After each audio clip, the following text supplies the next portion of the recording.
The price-to-book ratio is a financial metric used to compare a company's market value, share price, to its book value, net asset value. It's a tool that investors use to assess whether a stock is overvalued or undervalued based on the relationship between its market price and the value of its assets.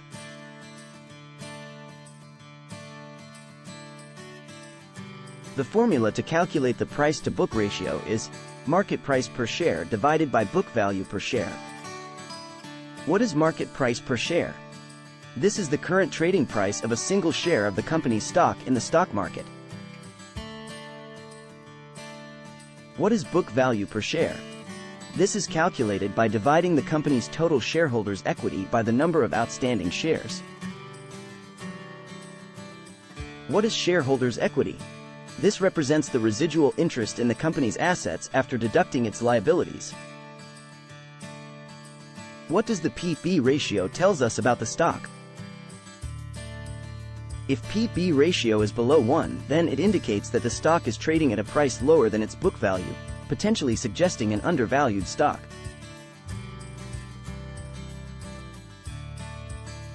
If P/B ratio is equal to 1, then it suggests that the stock is trading at its book value.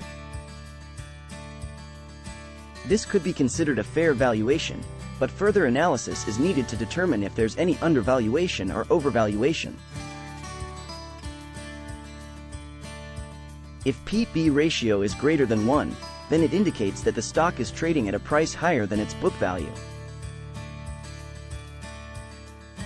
This could suggest that the market values the company's assets and potential for growth more than the book value suggests.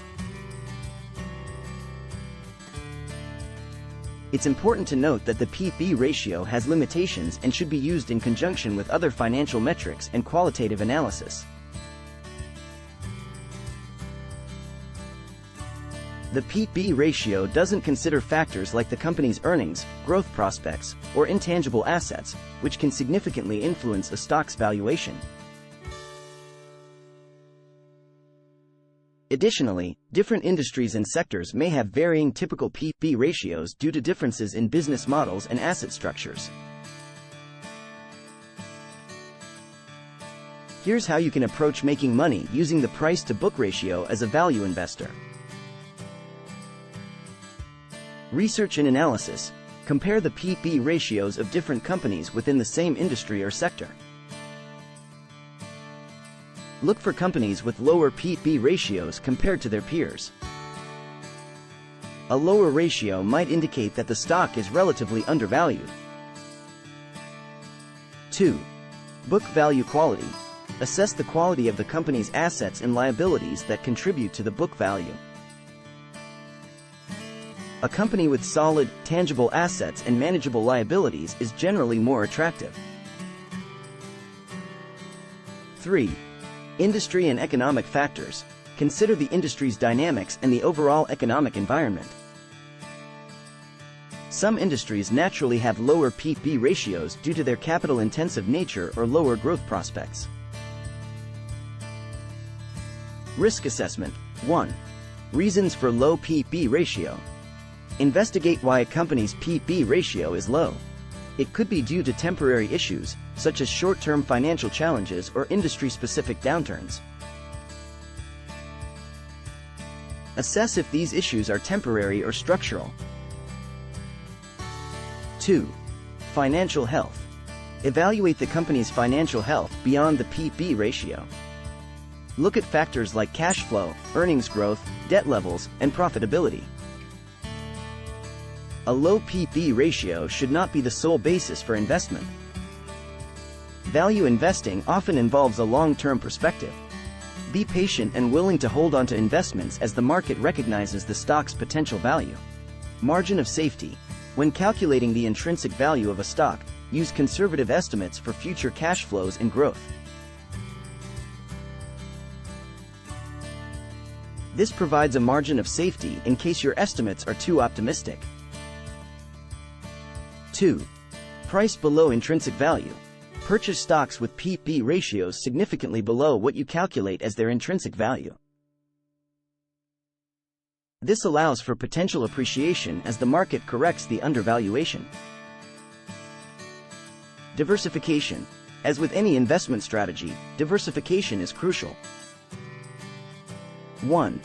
Spread your investments across different sectors and industries to mitigate risk. 2. Continual monitoring. Keep track of the companies in your portfolio and any changes in their financial health, industry, or economic conditions. Adjust your portfolio as needed to reflect new information.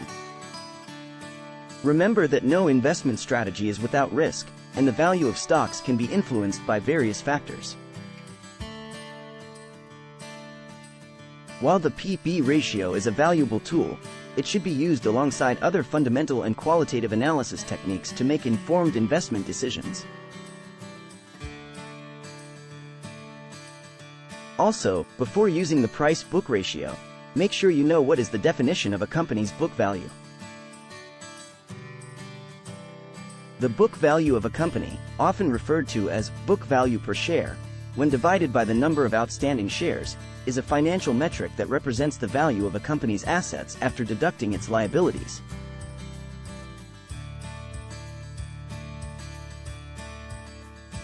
It provides an estimate of the net worth of a company based on its financial statements. The book value is also sometimes called the net asset value. Mathematically, the book value can be calculated using the following formula. Book value equals total assets, total liabilities. What are total assets?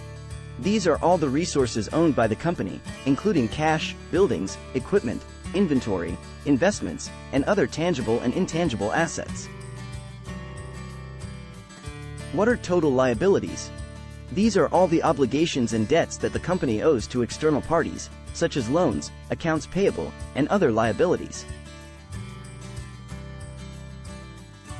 The difference between total assets and total liabilities represents the equity or net worth of the company. This equity is then divided by the number of outstanding shares to calculate the book value per share. So I hope you enjoyed this video and learned something new. Please smash the like button, subscribe to this channel, and comment below. Until next time, happy investing!